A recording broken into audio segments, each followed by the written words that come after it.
अब हो गया, इतने में तो पूरा कल्याण कर देंगे, लिखने का कुछ नहीं है। अच्छा अच्छा चलिए। अच्छा मैं आप लोग को केवल 2-3 क्वेश्चन पूछूंगा, ठीक है। पहला क्वेश्चन है, आप लोग हो कौन? हाँ, विद्यार्थी छात्र हो।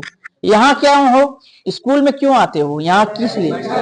हाँ, कैसा शिक्षा? अरे बताओ, खुलकर बोलो, क्यों शिक्षा लेना चाहते हो? हाँ, जीवन को, आपको पता है जीवन क्या है? सबसे महत्वपूर्ण क्वेश्चन है, आप अपने आप से पूछे, हम हैं कौन? हम पैदा ही क्यों हुए? हम स्कूल ही क्यों आते हैं? कभी इसके बारे में आप लोग चर्चा की अपने मन से, कभी पूछे आप गधे हो इंसान हो? पहले ये बताओ, इंसान हो और गधे में क्या फर्क है? इंसान और गधे में फर्क क्या है?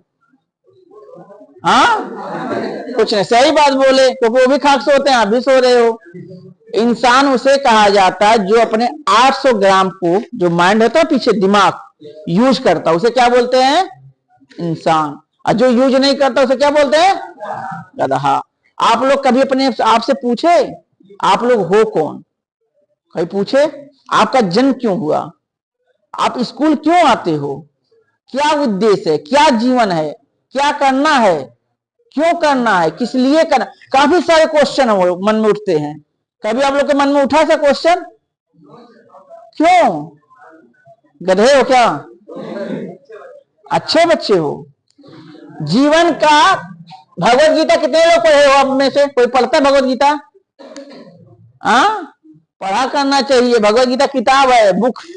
जैसे फिजिक्स केमिस्ट्री मैथ पढ़ते हो ना, ऐसे भगवत गीता पढ़ा करो, पूरे संपूर्ण ब्रह्मांड का ज्ञान समाप्त हो जाएगा। फिर फिजिक्स केमिस्ट्री बायो पढ़ने की जरूरत नहीं पड़ेगी। आधा फिजिक्स, आधा केमिस्ट्री, आधा बायो उसी में घुसा हुआ है, ठीक है। तो जरूर समय निकाल के आप सभी को भगवत गीता को पढ़ना चाहिए, बुक की तरह, किताब की तरह। धर्म किताब नहीं है वो, जीवन को मार्ग दिखाने वाला किताब है। आप हो कौन ये बताने वाला है, क्यों हो और किस लिए हो। हर इंसान का जन्म किसी ना किसी उद्देश्य के कारण होता है। किसके कारण? उद्देश्य। हर काम भगवान ईश्वर प्रभु नहीं करते हैं, कुछ काम हम जैसे इंसान। एक हमारे यहाँ दशरथ माझी थे, बिहार, कौन कौन जानता है? प्रेम के चक्कर में कितना पहाड़ खोदे थे, कितना दूर? 20 किलोमीटर। क्यों खोद दिए? खोदे क्यों? किसके लिए? बाग पागल, प्रेम के लिए कोई खोदेगा? बीवी के लिए? बाग पागल, दूसरा शादी कर लेते थे। उसने क्यों खोदा पता है? आज मेरी धर्म पत्नी गिर के मरी है, कल कोई और ना गिर नहीं पाए। क्या कल कोई?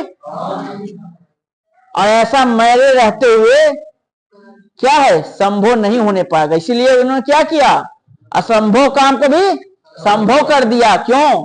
क्योंकि अपने दुख को, सभी के दुखों को समझा। आज हमारी गिर कल तुम्हारी गिर सकती है, आज हम लड़ुआ है कल तुम लड़ुआ रह सकते हो, यही है ना।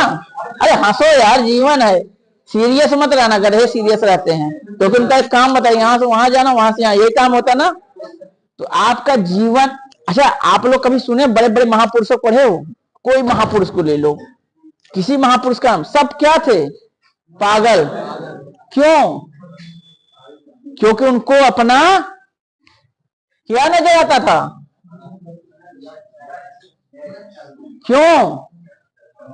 लक्ष्य कैसे तय होता है? हाँ भैया, होशियार नहीं कह सकते, पागल ही थे ना। पागल नहीं होते तो कैसे अपने लक्ष्य को समझ पाते? आधे रास्ते में से घूम जाते। घर से निकलते हो, जैसे एग्जाम्पल बहुत सही समझा रहा, बता रहा हूं। अभी इसमें से आप लोग हाई स्कूल के हो, आपके पास केवल 4 साल बचा है जीवन को जीने के लिए। कितना? 4 साल।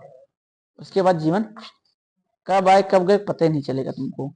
फिर इस रोड पे घूमोगे ठीला बेचते हुए, आलू ले लो, फुल्की ले लो, अंडा है, यही होगा। इसके लिए पैदा हुए हो? नहीं, ये वो काम करते हैं जिनके पास 800 ग्राम जो दिमाग है ना, उसका कभी उपयोग ना किया हो, ये वो काम करते हैं। और जो उपयोग करता है ना, इस काम के लिए नहीं बना है। वो दुनिया कुछ देना चाहता है, वो बताना चाहता है जिस परिस्थिति से मैं गुजरा हूं अगला कोई ना गुजरे। इसीलिए तो प्रयोग दशरथ माँ जी को क्या लगा था, अरे हमारी मरी तुम्हारी ही बननी चाहिए, ऐसा सोचे होते क्या होता, खोदते। आप लोग बताओ, क्या दशरथ माँ जी अगर सोच लेते हमारी मरी है आपकी मरेगी, कोई खोदते पहाड़ को? क्यों? क्योंकि उनको मार्ग दिखा, उनको लक्ष्य प्राप्त करके आज मेरी गई है, इस पहाड़ की वजह से किसी और का जान ना जाने पाए, उनको अपना उद्देश्य क्या हुआ, नजर आया। और उद्देश्य की पूर्ति के लिए उन्होंने क्या किया, 20 साल लगा दिया। और जब उद्देश्य नजर आता है ना, तो आपको कुछ भी नजर नहीं आता है। कोई भी महापुरुष ले लो, चाहे एपीजे अब्दुल कलाम को जानते हो, उनके जीवन के बारे में बताओ, तो उनसे भी पागल थे। अगर कहा जाए एपीजे अब्दुल कलाम उनसे भी बड़े पागल थे, क्योंकि अपनी शादी को 3 दिन पहले भूल गए थे, हमारी शादी भी है। 3 दिन बाद हो सा हो हमारी शादी है। अब बताओ, कोई ऐसा सुने हो? क्योंकि उनका लक्ष्य क्या था, उनका लक्ष्य क्या था कि भारत को ऐसे ऐसे मिसाइल दे दूं कि दुनिया कोई भी कोने से इस पे हमला ना कर पाए, कोई इस पे विजय हासिल ना कर पाए। इतने अपने लक्ष्य में क्या हुए, डूब गए थे। उद्देश्य उनका क्या, देखो दो चीजें अलग अलग है, ये लक्ष्य अलग होता है और उद्देश्य अलग होता है। उद्देश्य का मतलब कब, क्यों, कैसे, और लक्ष्य क्लियर है, हमें करना है।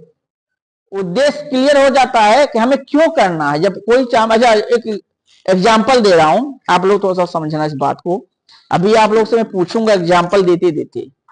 आप लोग महाभारत पढ़े हो, कोई पढ़ा इसमें से, टीवी सीरियल में देखे हो? तो गुरुद्रोण के कितने शिष्य थे? गुरुद्रोण जो थे उनके कितने शिष्य थे? 100 कौरव थे और कितने, 5 पांडव थे। टोटल 105 विद्यार्थियों को क्या करते थे, शिक्षा दे। जैसे आप भी मान लो यही हो, गधों की टीम है ना, पूरा यहां से लेकर वहां तक, कुछ टीचर हैं, 2000 बच्चे बड़े हैं। अब उसमें से बच्चों को फील्ड में खड़ा किया जाता है, बोला जाता है बेटा ये देखो ये पेड़ है, ठीक है, इस पेड़ पे एक तोता है, उसकी आंख पे निशाना लगाना है। 100 विद्यार्थी आते हैं, उनको कुछ भी नजर नहीं आता, क्योंकि उनको लक्ष्य पता है लेकिन उद्देश्य पता नहीं है। लक्ष्य बता दे उसी पर तीर लगाना, वही तो लक्ष्य हुआ ना, लेकिन क्यों लगाना इसको पता ही नहीं है। खाली लगाना है, अरे ना ही लगी चला घरे, लग जाए ना ही लगी, यही होता है ना। अरे कर लेंगे, अरे छोड़ो यार कौन करने जाएगा, टाइम वेस्ट होगा, यही होता ना। फिल्म देखना, हाँ हाँ कब देखना भैया, चल देंगे। कुछ पढ़ना है, नहीं यार मन नहीं है। तो जीवन काफी परिवर्तन। तो जब गुरु द्रोण अर्जुन, जब 100 कौरव हो जाते हैं, पांडव से पहले अर्जुन को बुलाते हैं, लास्ट में पूछते हैं अर्जुन तुम्हें वो तोता दिखाई देता है? बोले हाँ गुरुजी, आपने जो ज्ञान दिया है, आपने कहा अभी बोला हमारा लक्ष्य तोता है, तोता भी मैं लक्ष्य बना चुका हूं, और उस पर निशाना हमें लगाना ही लगाना है, चाहे जो हो जाए। तो गुरु द्रोण रोकते हैं, बोलते हैं निशाना ही क्यों लगाना है? पहली बात, आपको लक्ष्य कैसे दिखाई दिया, क्यों देख रहे हो लक्ष्य? लक्ष्य से सबको तो दिखाई, तुम्हें क्यों लक्ष्य दिखाई दे रहा है? इसका उत्तर क्या है, तुम्हें क्यों ज्ञान प्राप्त करना है? क्वेश्चन समझे? आगे तुम लोग बोले ज्ञान के लिए, क्यों प्राप्त करना है ज्ञान? भाई आपको लक्ष्य दिख रहा है ना, ज्ञान प्राप्त करना, ये तो बोले वो। कोई अलग बोला स्कूल क्यों आता, मैं पूछा क्या बोले हो, ज्ञान के लिए। क्यों? जरूरत ज्ञान तो बाहर भी मिल जाएगा भैया, कौन सा ज्ञान लेना है? ज्ञान अनंत है, क्या है? ज्ञान की जो सीमा होती है अनंत होती है, इनफाइड होती है, उसका कोई सीमा नहीं है। ज्ञान अनंत अथाह है, उसमें किसी कोने में डूबोगे कहां पर कोई पता नहीं है। हर एक चीज के ज्ञान के अंदर चले जाओ, ज्ञान बढ़ता चला जाता है। तो वहां पे जब गुरु द्रोण अर्जुन से पूछे, वो तोते का जो आंख है दिख रहा है, चलो मान लिया, क्यों दिख रहा है? आपका लक्ष्य, मेरा लक्ष्य आपने बताया लक्ष्य है, लेकिन दिख क्यों रहा है? आपको लक्ष्य क्यों नजर आ रहा है? बाकी किसी को नजर आ रहा नहीं है। इससे पूरा आप लोग स्कूल आ रहे हो, ठीक है, नहीं क्यों आ रहे हो लोग? ज्ञान, ज्ञान करोगे क्या लेकर? ज्ञान की प्राप्ति क्यों चाहिए आपको? कोई बच्चा बताए ज्ञान की प्राप्ति क्यों करना हो, बताओ। आप लोग स्कूल आ रहे हो, समय दे रहे हो, अपना 8 घंटा देते हो, कितना घंटा देते हो? जीवन में कितना घंटा बर्बाद कर रहे हो ये बताओ? 8 घंटा 9 घंटा ही बर्बादी है। 6 घंटा बर्बाद करते हो? वाह, घर पे नहीं पढ़ते?